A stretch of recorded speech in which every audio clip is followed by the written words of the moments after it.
자, 주보에 있는 것처럼 오늘 읽은 말씀 레위기 8장은 제사장 위임식에 대한 말씀입니다. 이 말씀은 사실은 출애굽기 29장에 이미 말씀을 하셨던 거예요.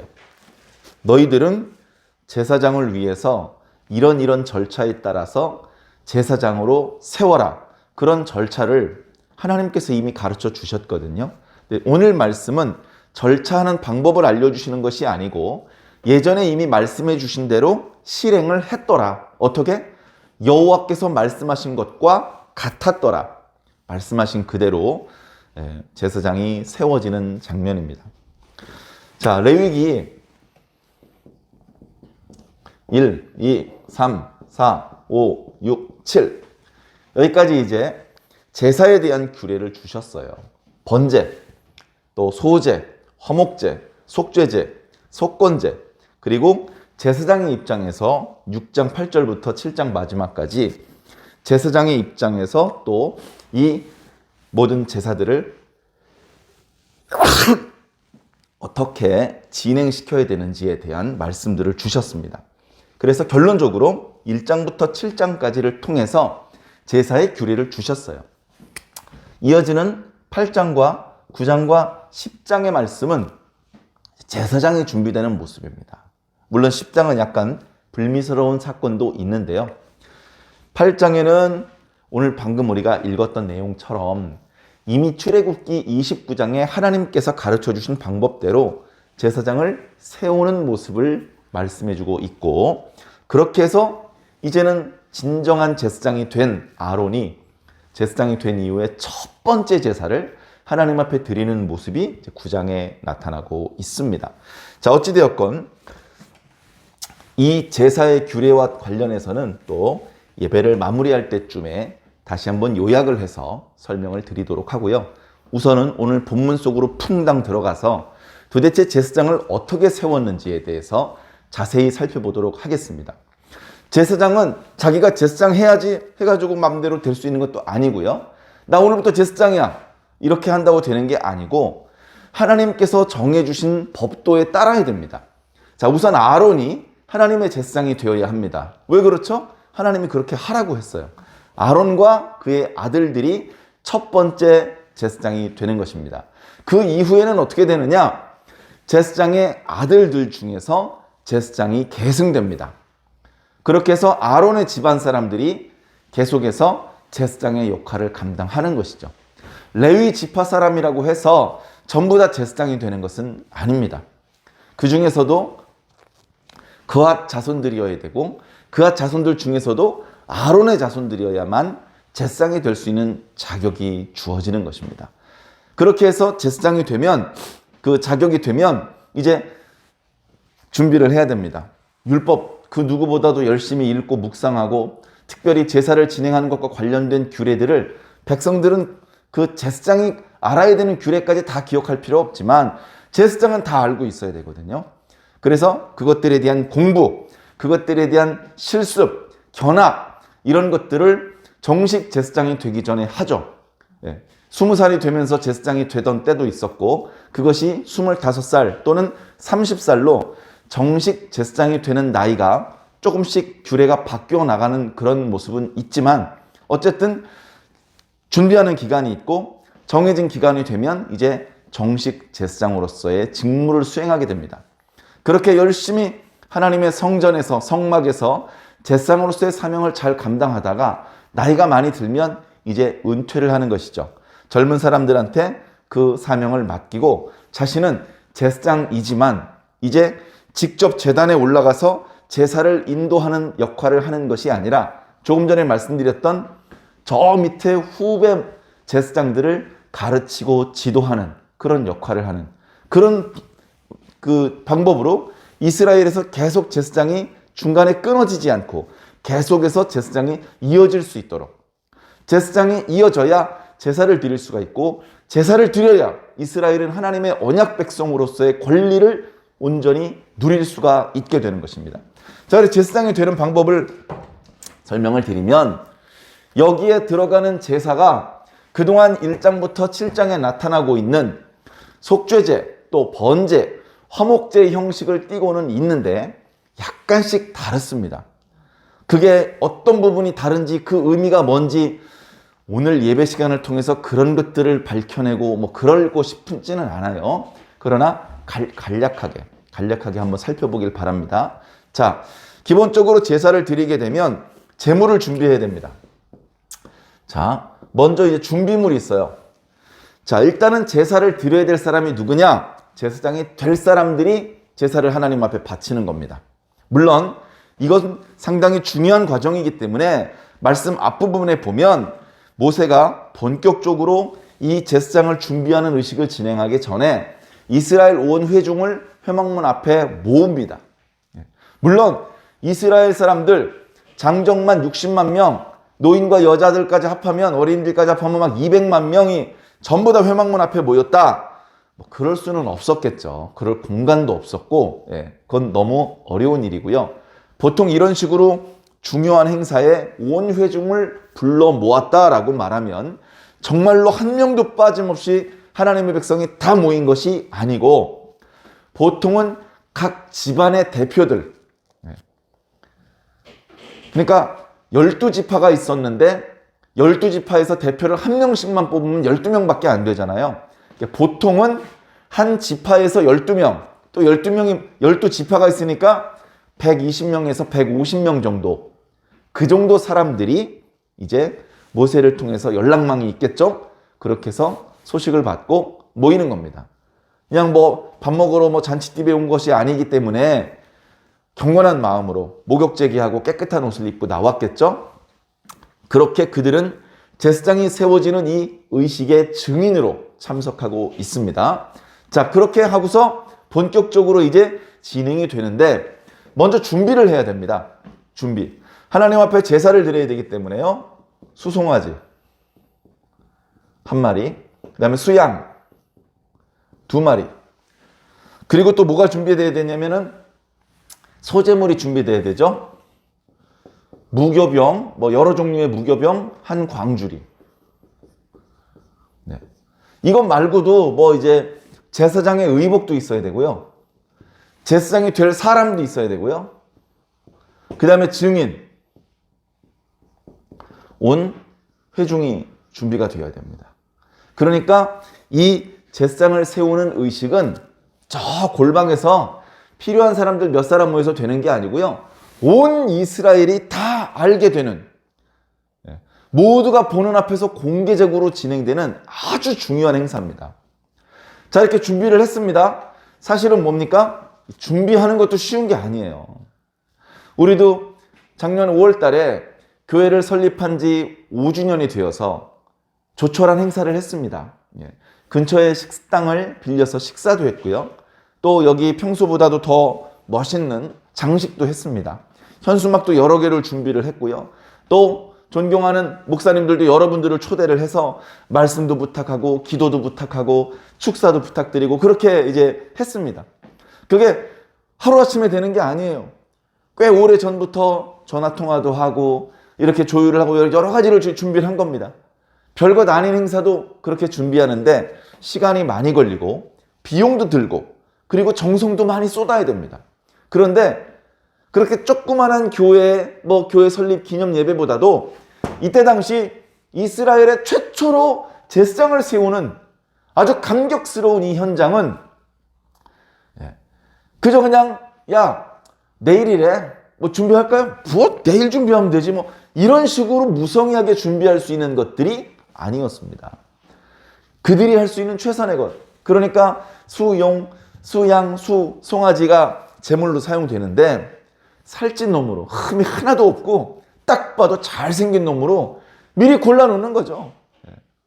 잘 씻겨놓고 잘 먹여놓고 이 의식이 치러지기 일주일 전, 한 달 전부터 준비하는 겁니다.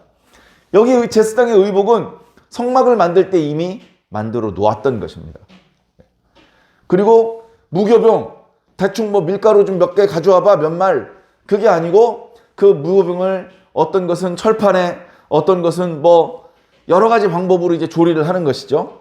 그렇게 해서 준비된 것들을 다 준비해야 됩니다. 하루아침에 되는 게 아니죠.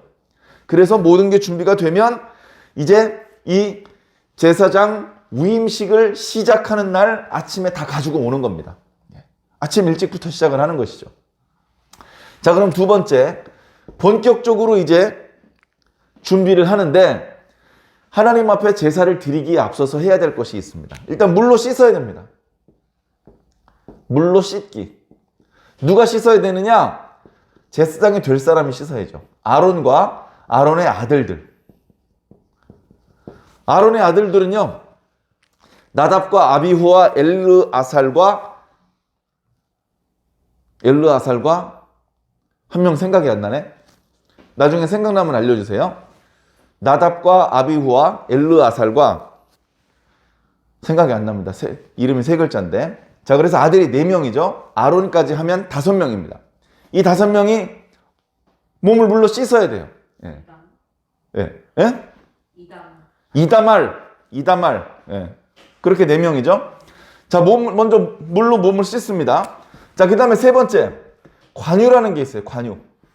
관유는 기름입니다. 감람류에다가 하나님께서 율법에 관유를 만들 때 집어넣으라고 했던 여러 가지 재료를 넣어서 관유를 만들게 되어 있습니다. 이 관유는 하나님께 예배를 드리는 것과 관련된 용도로만 써야 되지, 다른 용도, 개인적인 용도, 사적인 용도로 쓰면 하나님께 큰 징벌을 받게 됩니다. 자, 그래서 관유를 성막을 만들 때 이미 만들어 두었어요. 그걸 드디어 지금 쓰는 겁니다. 자, 관유를 바르면 성결해져요. 성결. 자, 관유를 어디 바르느냐? 일단 성막에 바릅니다. 성막 안에 기구에 바릅니다. 그 다음에 성막 바깥에 마당에 제단이 있죠? 제단은 크기 때문에 거길 다 바르는 게 아니라 거길 기름을 뿌립니다. 그리고 거기 물두멍이 있죠? 물두멍과 받침이 있습니다. 여기에 기름을 바릅니다. 그리고 아론에게 기름을 바릅니다. 여기 아론의 아들들에게 기름을 바르는 이야기는 없는데 아들들에게도 기름을 발랐다는 그런 기록이 있습니다. 자, 그런데 차이는 있죠. 아론에게 기름을 부을 때는 아론의 머리에 기름을 부어줍니다. 이스라엘의 아주 중요한 일꾼들, 다시 말해서 왕, 선지자, 제사장을 세울 때는 기름을 부어서 세우는 전통이 있습니다. 그래, 제사장도 기름을 부어서 세우는데 기름을 부어주는 모세 앞에 아론이 비록 형이지만 무릎을 꿇고 앉아 있으면 그 위에 머리에 기름을 부어줍니다. 기름을 부어주면 다른 아들들처럼 손에 기름을 찍어서 이마에 몇 방울 발라주는 것과 달리 아론의 경우는 기름을 많이 붓습니다. 그래서 그 기름이 머리를 흥건히 적시고 수염을 적시고 옷까지 적시게 흘러내릴 정도로 기름을 붓습니다.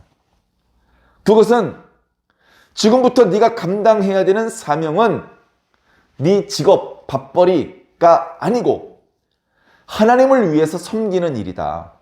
하나님의 명령에 순종하는 일이다. 우리 이스라엘 민족 전체를 위한 중요한 일이다. 그렇기 때문에 너 개인의 능력으로 할 수 있는 일이 아니고 하나님께서 위로부터 공급해 주시는 성령님의 감동으로 해야 제대로 감당하는 그런 사명이다. 그래서 하나님께서 너에게 성령을 이렇게 부어주시는 것이다. 성령이 눈에 안 보이죠? 그래서 처음에 제사장을 세울 때, 왕을 세울 때, 선지자를 세울 때 그때 기름을 부어주시는 것으로 이렇게 하나님께서 나를 감싸 안아주시는구나. 나를 촉촉히 채워주시는구나. 나를 강력하게 붙들어 주시는구나. 이런 것들을 경험하게 해주는 것입니다. 이 과정도 시간이 많이 걸렸을 것입니다. 관유도 많이 필요했겠죠. 자, 여기까지 진행이 되어야 비로소 이제 제사를 드릴 수 있는 상황이 되는 겁니다. 상황을 보면요, 단계별이에요. 단계별로. 여기 있는 제물들, 의복, 여기 무교병 이런 거 정성스럽게 준비를 한다고 말씀을 드렸죠. 그러니까 양들이 많이 있어도 이날 사용되는 양은 가장 멋있고 가장 깨끗한 것들로 미리 구별이 되어 있던 것입니다.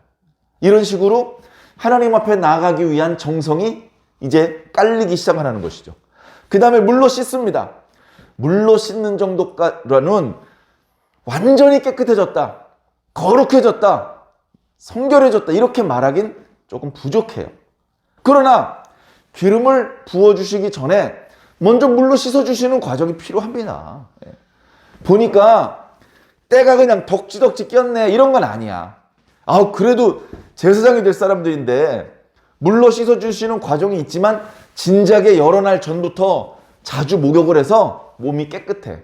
아무리 깨끗해도 이쪽 지역의 기후에 의하면 얼마든지 땀이 날 수 있고 얼마든지 흙먼지가 옷이나 피부에 달라붙을 수 있어요. 그거 어떻게 해야 됩니까? 물로 씻어내는 거죠.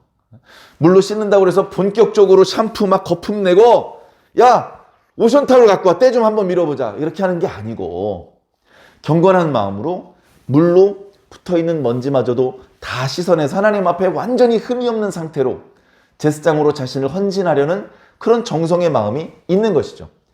그런 다음에 기름을 붓는 것입니다. 기름을 붓는 것은 이제 거룩해졌다는 뜻입니다. 이제 기름이 발려졌으니 이제 기름이 닿았으니 이제 이것은 그냥 쇠조각, 그냥 나무 토막이 아니다. 이건 거룩한 기구다. 이 사람은 이제 하나님의 거룩한 제사장이다. 이 옷감은 이제 하나님의 거룩한 제사장의 의복이다. 그렇게 달라지는 거예요. 예.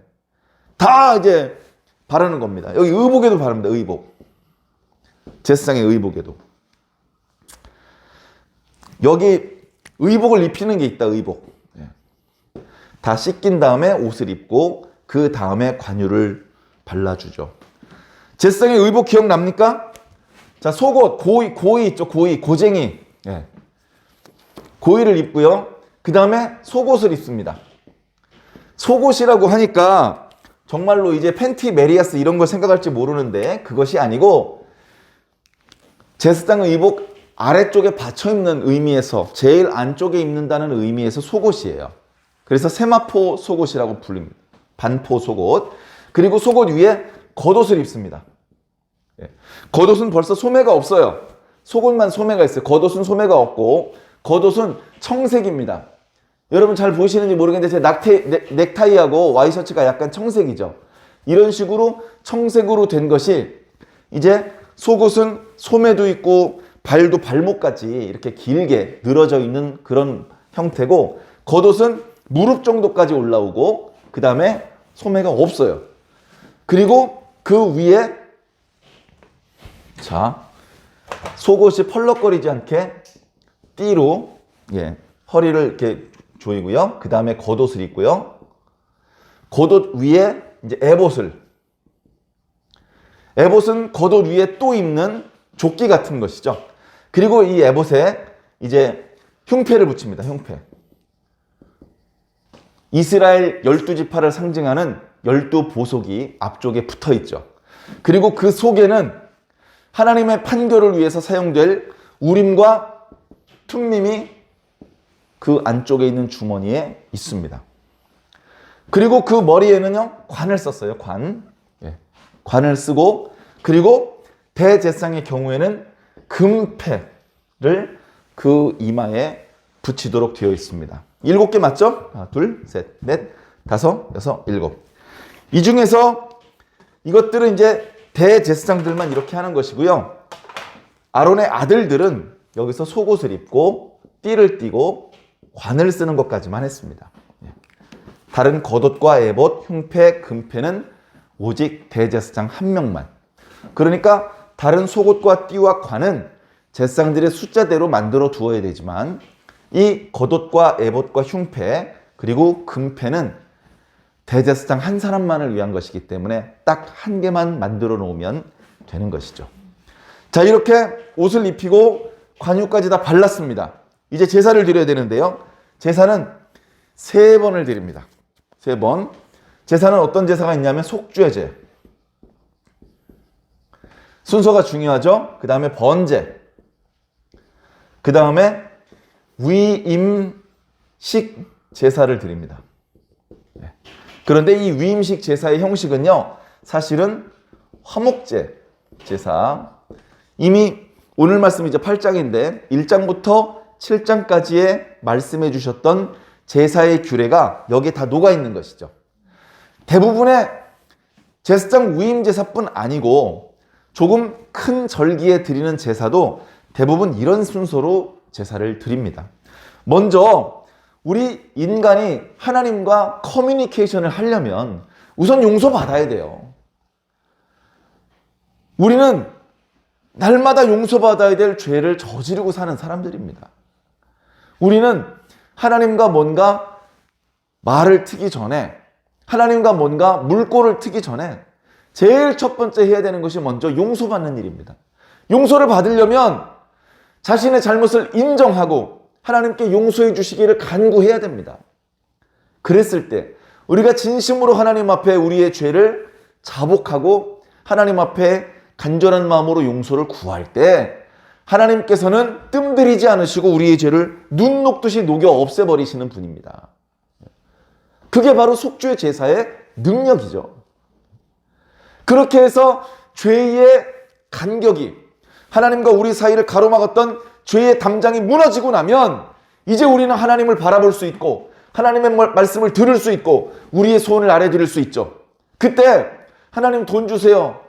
이거 너무 좀 야박하고 너무 천박한 그런 모습입니다. 자, 하나님하고 이제 대화를 할 수 있도록 중간에 막혔던 담이 허물어졌을 때 우리가 하는 첫 번째는 할렐루야, 하나님은 아름다우십니다. 하나님은 위대하십니다. 하나님께서 하신 모든 일들은 옳으십니다. 하나님을 먼저 찬양해야죠. 하나님께서 하신 일들의 옳으심에 대하여 찬양과 영광을 돌려드리고 그 하나님께서 하시는 일들 가운데 우리들에게 베풀어 주신 은혜에 대하여 감사해야죠. 이제 말할 수 있게 됐으니까 입을 열어서 감사하고 찬송을 올려야죠. 그리고 저에게 이렇게 은혜를 베풀어 주신 하나님, 제가 오직 하나님만을 섬길 것이며 제가 오직 하나님의 말씀에만 순종하고 충성을 다 바치겠습니다. 그런 결단을 올려드려야 됩니다. 그게 정신이 똑바로 박힌, 하나님이 어떤 분인지 알아보고 하나님께서 우리에게 베풀어 주신 은혜가 얼마나 크고 감사한 일인지 깨닫는 정상적인 인식을 가지고 있는 사람이 할 수 있는 그런 말입니다. 그러니까 일단 하나님을 잘 알아야 돼요. 잘 믿어야 돼요. 그래서 제사가 먼저 속죄제, 그 다음에 번제입니다. 번제를 통해서 하나님께 대한 감사와 찬양, 하나님께 대한 나의 충성의 결단, 이걸 올려드렸으면 하나님께서 어떻게 하십니까? 그래, 내가 너의 충성을 받아주겠다. 그럼 어떻게 됩니까? 하나님, 우리의 감사의 찬양을 받아주시고 우리의 충성의 결단을 받아주셔서 감사합니다. 그래서 감사의 축제가 열리는 겁니다. 그게 바로 화목제사죠. 그래서 앞에 부분의 제사와 달리 마지막에 드리게 된 화목제사는 막 두려움과 떨림과 엄숙함과 이런 것이 아니고 약간은 즐거운 축제 분위기의 그런 제사입니다. 그래서 앞부분의 제사와 달리 뒷부분의 화목제사의 경우에는 제사장의 목도 있고 또 하나님 앞에 제사를 바친 사람도 그 제물의 일정 부분을 다시 돌려받아서 그 제사에 참여한 이웃들과 함께 같이 그 음식을 먹으면서 축제의 기쁨을 나눌 수 있게 그렇게 이제 된 것이죠. 자, 그런데 이제 제사장 위임식은 약간 차이가 있습니다. 약간. 자, 일단 속죄 제사를 드리는데요. 이스라엘의 지금 현재 제사장이 몇 명입니까? 한 명도 없어요. 이제 이 의식을 통해서 아론과 그의 4명의 아들이 처음으로 제사장이 되는 겁니다. 아니, 큰일 났네. 제사를 드려야 된다면서. 제사장이 한 명도 없으면 누가 제사를 인도해? 그래서 처음 제사는 모세가 합니다.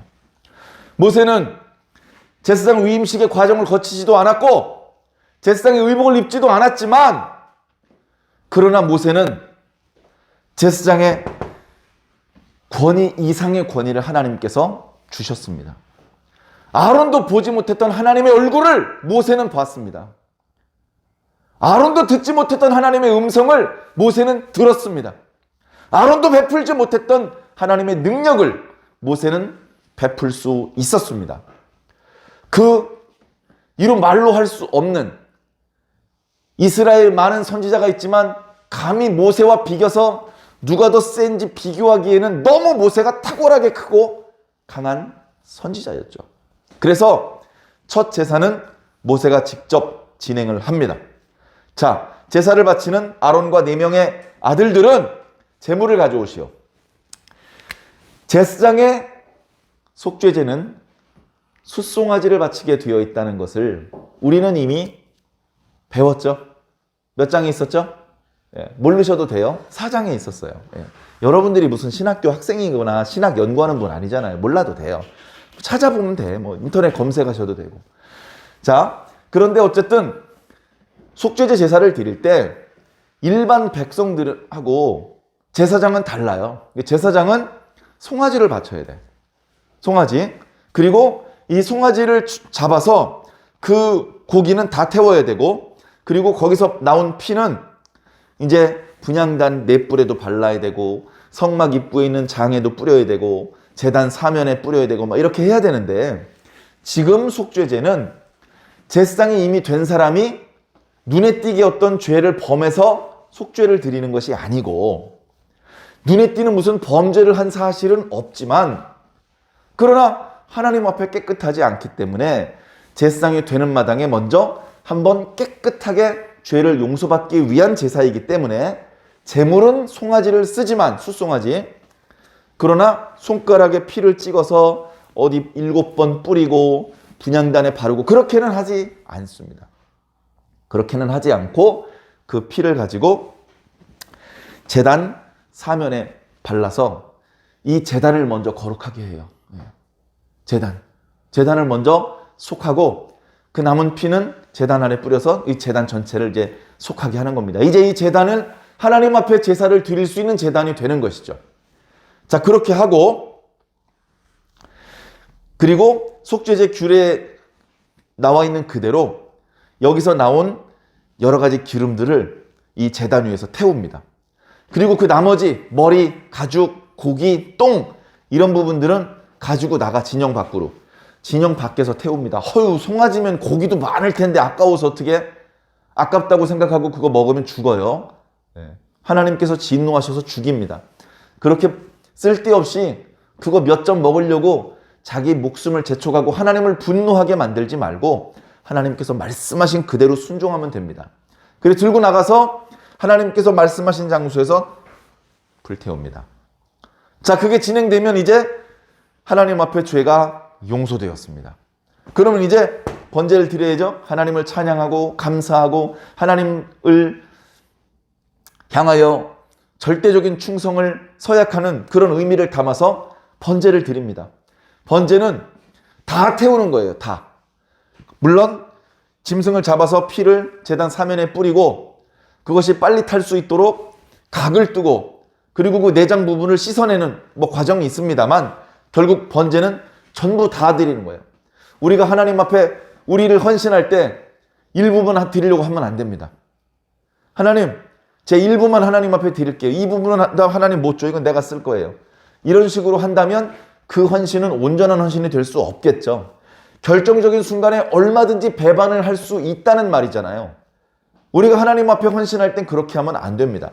생각해보면 예수님께서 우리를 위해서 헌신해 주실 때 피 한 방울도 아끼지 않으셨어요. 당신의 시간, 당신의 체력 남겨두지 않으셨어요. 아낌없이 우리를 위해서 다 쏟아부어 주셨어요. 근데 우리는 주님 앞에 우리의 것을 너무 인색하게 아끼고 꼼쳐두고 이러는 거 아닙니까? 그렇게 하지 마시고 전부 다 드리시기를 바랍니다. 내 시간, 내 물질, 내 재능, 내 인생 전부를 주님 앞에 바치더라도 내가 주님께 받고 있는 것보다 너무 작은 것을 드리는 거예요. 그것, 주님께 내가 받고 있는 것이 얼마나 큰 것이라는 것을 깨닫는 것, 그게 믿음입니다. 그래서 믿음이 큰 자는 자신이 크게 받은 걸 아는 거예요. 믿음이 작은 자는 자기가 조금 받았다고 생각하지. 아니, 내가 받은 게 요거밖에 없는데 이만큼을 드리려니 아깝네. 이런 생각이 드는 것이죠. 자, 우리들의 믿음이 커져야 됩니다. 우리들의 눈이 떠져야 되고 전에 깨닫지 못했고 보지 못했던 것들을 보고 깨달아야 됩니다. 그렇게 번제를 드리고 나면 이제 마지막 제사, 위임식 제사를 드리는데요. 형식은 화목제의 형식을 드립니다. 자, 화목제 어떻게 드리는지 한번 기억을 더듬어 보세요. 번제물과 똑같이 짐승을 잡습니다. 짐승을 잡아가지고 그 피는 제단에 뿌립니다. 그리고 기름은 번제물 위에 올려놔서 다 태웁니다. 자, 그 다음에 고기가 있어요. 고기. 우리가 먹을 수 있는 부분. 피도 먹지 말라고 하셨고 기름도 먹지 말라고 하셨지만 고기는 먹을 수 있잖아요. 그 고기 중에서 가슴 부분은 요제로 하나님 앞에 바칩니다. 그 다음에 오른쪽 뒷다리 부분은 거제로 하나님 앞에 바칩니다. 그렇게 하나님께 바쳤다가 제사장의 몫으로 돌아갑니다. 그리고 가슴 부분 일부하고 오른쪽 뒷다리 일부, 거기를 뺀 나머지 더 많은 부위가 있죠? 그 부분은 하나님 앞에 제사를 바쳤던 사람들한테 돌려주는 거예요. 자, 그건 일반적인 화목제 제사고, 지금 제사장을 세우는 제사에서는 어떻게 할 것이냐? 모든 기름하고 여기에 이제 여기 무교병 전병도 이렇게 일부 하나씩 올려놓고 하나님 앞에 바치는데 오른쪽 뒷다리까지 하나님 앞에 드려요. 오른쪽 뒷다리가 일반적인 제사에서는, 화목제사에서는 제사장의 몫으로 하나님께서 주셨는데 제사장을 세우는 위임식 제사에서는 하나님 앞에 바쳐. 그러니까 다 태워버리는 거예요. 태워버리고 요제로 바쳤던 가슴고기 있죠? 그것은 제사장 위임식 제사를 인도하는 제사장한테 줘요. 그런데 제일 처음 제사장 위임식을 진행했던 제사장의 역할은 모세가 맡았기 때문에 이건 모세의 몫이에요. 모세의 몫. 자, 그러면 이 송아지, 양이죠, 양. 지금 속죄제를 위해서는 송아지.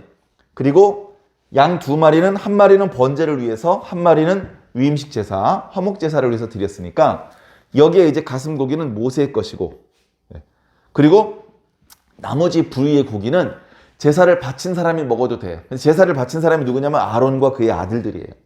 그래서 모세가 얘기를 합니다. 하나님께 내가 명을 이미 들었는데 이 고기들을 너희들이 먹어야 된다.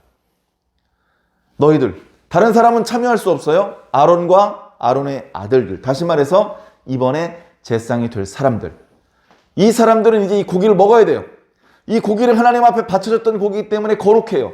이 고기는 깨끗하고 거룩한 사람만 참여할 수 있고 이 고기를 먹으면 거룩해져요.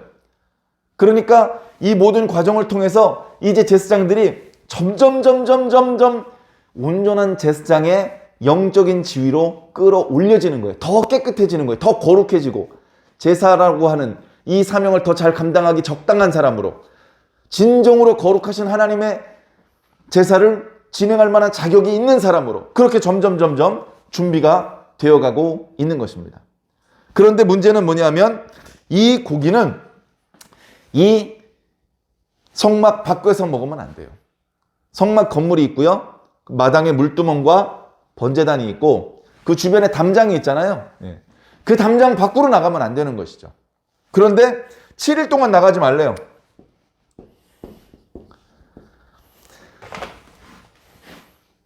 자, 제사를 어렵게 한 번, 두 번, 세 번 드렸는데 이걸 7일 동안 매일 드려야 돼요. 매일. 아이고 속죄제 힘들었네. 근데 그 다음날도 수송아지 1마리, 수양 2마리, 무교병 한강주리가 필요해요. 그 다음날도. 이 아론과 아들들은 밖에 나갈 수가 없으니까 가족들이라든가 레위 사람들, 각 지파의 두령들이 이런 것들을 준비해 줘야 되겠죠. 왜? 이렇게 빨리 준비가 되어야 이스라엘의 제사장이 생기고 이스라엘 전체가 복을 누리는 거니까. 자, 그래서 다음 날에도 첫째 날과 똑같이 속죄제사 먼저 드리고 번제 드리고 위임식 제사를 하나님 앞에 드립니다. 위임식 제사 때 짐승을 잡고 받은 피는요, 제단에 뿌리기도 하지만 특별히 제사장을 세우는 제사에서는 오른쪽 귓뿌리, 오른쪽 엄지가락, 오른쪽 엄지 발가락에 바르도록 했어요. 그래서 머리끝부터 발끝까지 성결하게 하나님께서 만들어 주시는 것이죠. 이제 이 제사의 이 엄밀한 것은 제사장으로서 더 높은 수준의 거룩함이 요구되기 때문에 그래요. 이렇게 어렵게 제사장이 되었는데 음란한 생각, 탐욕스러운 생각을 머리통 속에 담고 있다면 그 사람 이 제사 드리는 게 다 무슨 소용입니까? 그런 잘못된 생각을 가지고 제사를 진행을 시키면 그 제사가 하나님 앞에 기뻐 받으시는 제사가 되겠습니까? 안 되는 것이죠. 제사장은 그래서 이런 의식을 치르면서 나는 파트타임 제사장이야. 파트타임. 평소에는 그냥 내 취미 생활하고 내가 하고 싶은 거 마음껏 하다가 제사가 있는 날은 하루 전부터 조금 조심하고 목욕 재개하고 마음을 가라앉혀서 그렇게 해서 침착하게 제사 율법에 나와 있는 대로 진행만 하면 돼.가 아니라는 것이죠. 제사를 드리는 그 순간뿐 아니고 이렇게 제사장 위임 의식을 통해서 진정한 제사장이 되었다면 이제 그 사람은 인생 전체가 제사장으로 살아야 되는 겁니다. 자신이 제사를 인도해야 되는 당번이 아니더라도 자신의 인생 전체가 하나님 앞에 부끄러움이 없는 성결한 삶을 살아야 되는 거예요. 욕심을 부리고 아내가 한 명 있는데 또 한 명을 두려고 그러고 제사를 하나님께서 이미 집을 주셨는데 더 큰 집을 가지려고 하고 그런 불필요한 욕심을 품거나 하나님 앞에 예배를 제사를 드릴 때 불경건한 마음을 먹는다면 하나님 앞에 합당하지 않죠. 그가 제사를 담당하지 않는 시간이라 할지라도 그 사람은 항상 정결하게, 성결하게, 거룩하게, 정직하게, 부정하지 않게 그렇게 살아야 됩니다. 어떤 분이 그런 말씀을 하십니다. 사람은 그럴 것 같다고. 성경에 나와 있는 표현이죠.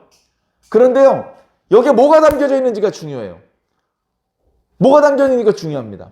물을 담으면 물그릇, 불을 담으면 불그릇, 꿀을 담으면 꿀단지,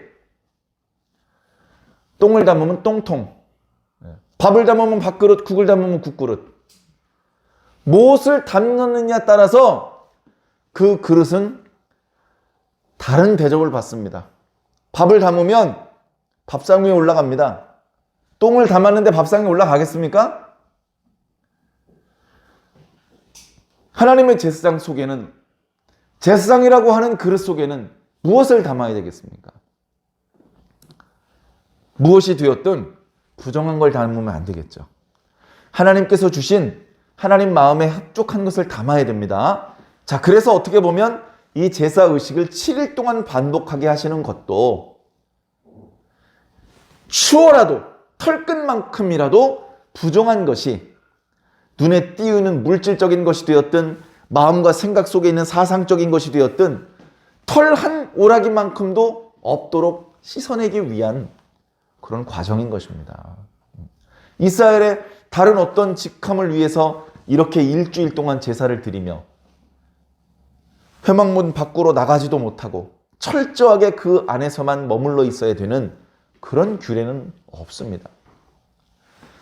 그런데 이렇게 엄밀한 규례를 주시면서까지 정말로 온전한 제사장을 준비시키시는 그 의도가 있는 것이죠. 자, 우리가 출애굽기 말씀을 통해서 하나님께서 성막을 준비하시는 것을 보았습니다. 성막뿐 아니고 뭐 관유도 준비했고 그 다음에 제사장의 의복도 준비했는데 이건 이제 마이너 아이템이고 제일 중요한 건 성막입니다.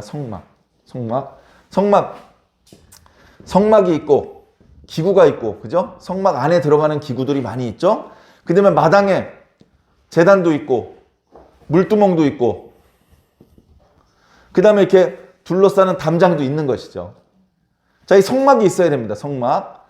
그 다음에 두 번째, 제사 규례를 주셨어요.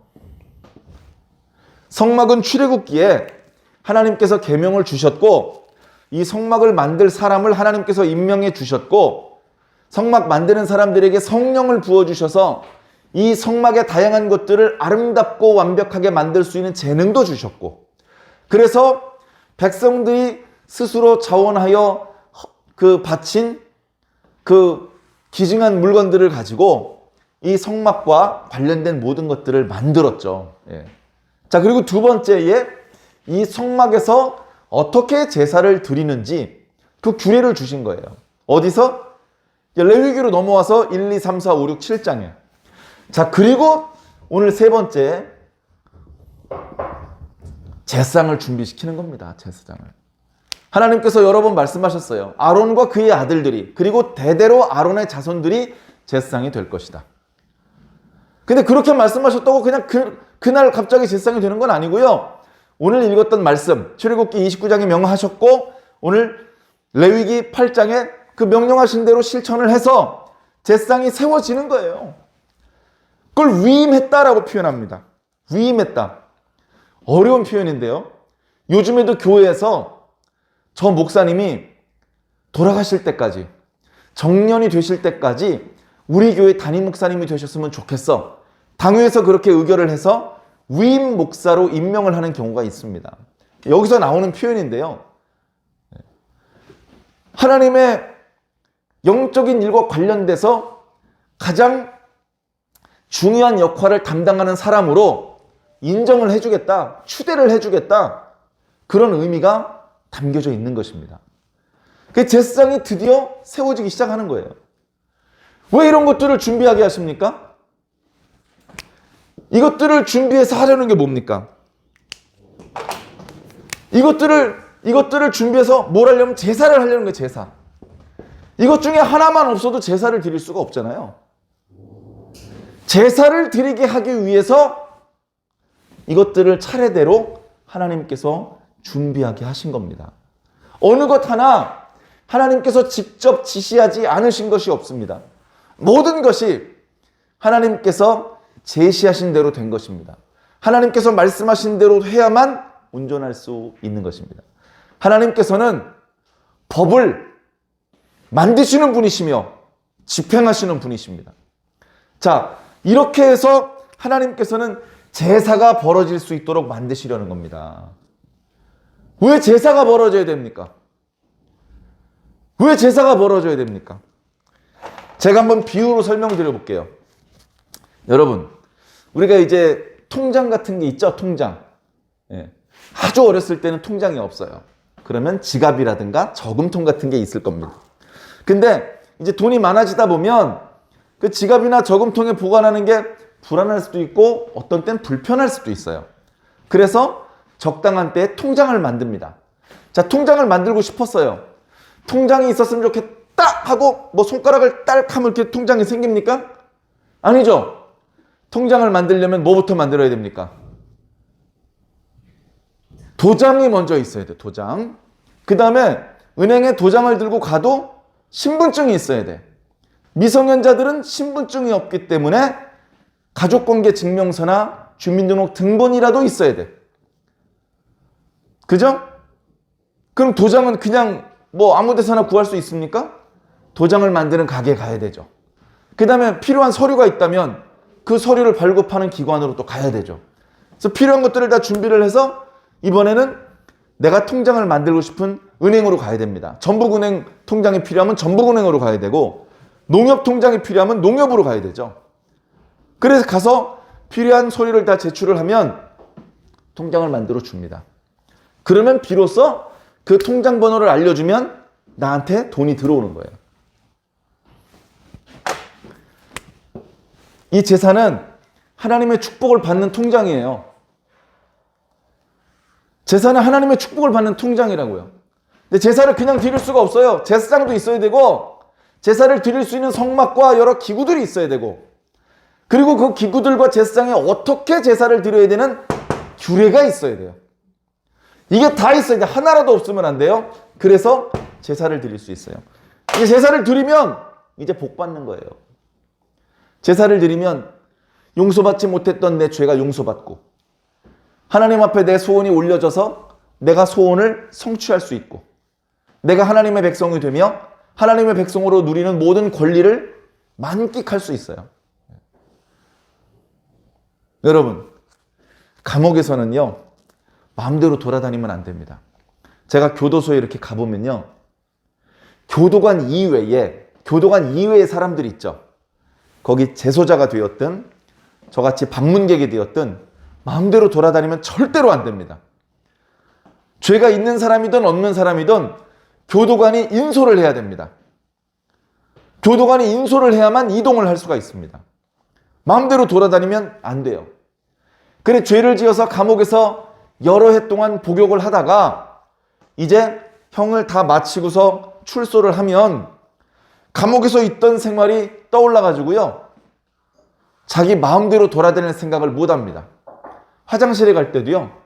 화장실에 가겠다고 얘기를 해. 나이가 60살인데 사장님 저 화장실 좀 갔다 와도 되겠습니까? 쇼생크에 탈출해 보니까 그런 장면이 나오더라고요. 그랬더니 사정이 여긴 감옥이 아니야. 화장실 가고 싶으면 아무 때나 잠깐 갔다 와. 그렇게 이야기를 합니다. 감옥에서는 화장실 갈 때도 반드시 얘기를 하고 가야만 했거든요. 그런데 이제 자유자가 되었기 때문에 그럴 필요가 없는 겁니다. 내가 친구네 집에 놀러 갔습니다. 안방에도 들어가고 장롱문도 열어보고 그래도 됩니까?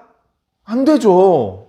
안 되죠. 그런데 그 집 아들은 이 화장실에 사람이 있으면 저 화장실 막 들어가도 되고요. 놓고 안 하고 막 아무만 문도 열고 그렇습니다. 왜 그렇습니까? 가족이니까 그런 거예요. 가족. 우리가 하나님의 가족입니다.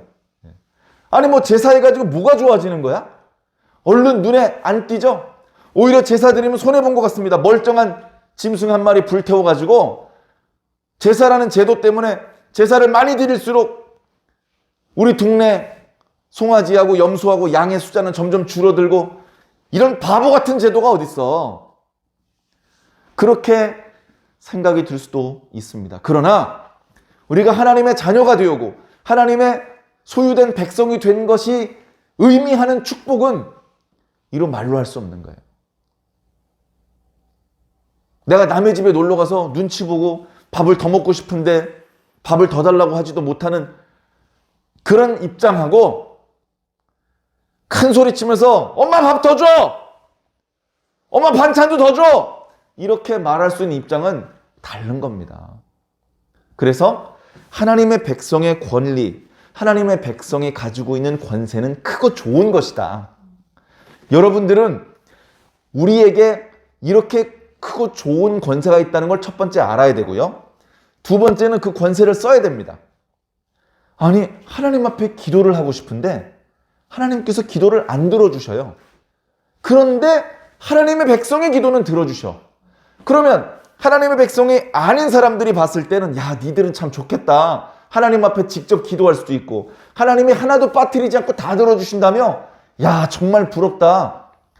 근데 정작 하나님의 백성은 자신들에게 그런 특권이 있는 줄도 모르고 그 권리를 사용하지도 않는다면 이 얼마나 안타까운 일입니까? 이렇게 성막을 만들어 주시고 제사의 규례와 제사상을 준비시켜 줄 제사를 드릴 수 있게 된다면 이제 뻔질나게 가서 하나님 앞에 제사 드려야죠. 왜? 제사는 하나님 앞에 축복받는 통장이니까 자꾸 통장 들고 가서 입금해 달라고 해야 될 거 아닙니까? 오기만 하면 입금해 주시는데 왜 안 갑니까?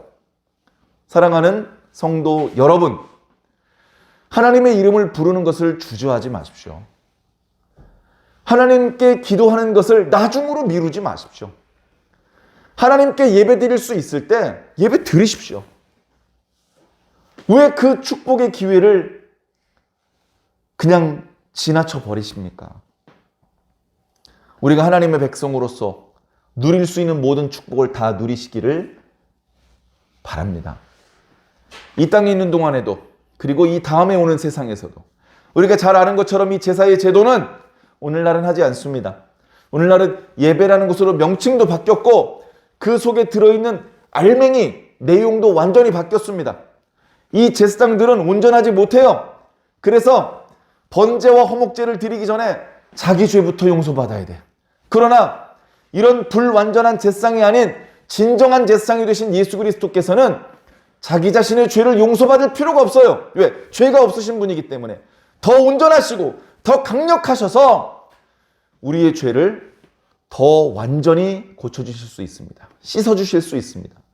이 제사의 제도는 불완전해서 매년 또 다시 속죄를 받아야 될 수밖에 없지만 제사장도 불완전하고 제물도 불완전하고 제도 자체가 완전히 불완전한 것이죠. 그나마도 이 불완전한 제도라도 있는 것이 축복입니다. 그런데 우리에게는 완전한 걸 주셨어요. 우리가 예수님을 잘 몰라서 그렇지 예수님이 너무나 좋으신 분입니다. 예수님을 통해서 우리는 너무나 좋은 것들을 하나님께 많이 받게 됩니다. 그 예수님과 여러분들이 분리가 되지 않고 온전히 한 덩어리로 연합이 되어서 하나님의 모든 것들을 다 누릴 수 있는 그런 저와 여러분들이 꼭 되기를 예수 그리스도의 이름으로 간절히 축원합니다.